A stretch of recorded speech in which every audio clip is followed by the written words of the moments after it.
সালাম আলাইকুম। আমি তো চেনা চেনা লাগে। আচ্ছা দর্শক মণ্ডলী, এই যে দেখতে পাচ্ছেন যে ভদ্রলোককে, এই মুরব্বী হচ্ছে আবু সাইদের গর্বিত পিতা। আসসালামু আলাইকুম আঙ্কেল, কেমন আছেন?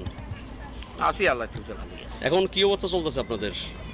অবস্থায় রংপুর থেকে ওষুধ আনছে না, খাওয়া হচ্ছে। আপনি তো অনেক অসুস্থ, তাই না? অসুস্থ তারে কেমন উপকার হয়েছে কিছু, কিন্তু সেরকম ভাবে হচ্ছে না। মানে যেভাবে হওয়ার কথা ছিল সেভাবে হয় নাই, মানে ওইভাবে মানে আপনি কোনো সাহায্য সহযোগিতা পাচ্ছেন না, তাই তো?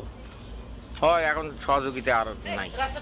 এখন যে 10-5 জন করে মানুষ আসে, জি হয়তো কেউ এদের ফল টলগুলো এলে নিয়ে আসে, জি, কেউ হয়তো মিষ্টি নিয়ে আসে, এই পর্যন্তই। হ্যাঁ আচ্ছা। কবর জিয়ারত করে হ্যাঁ। যাই বাবা দোয়া করে।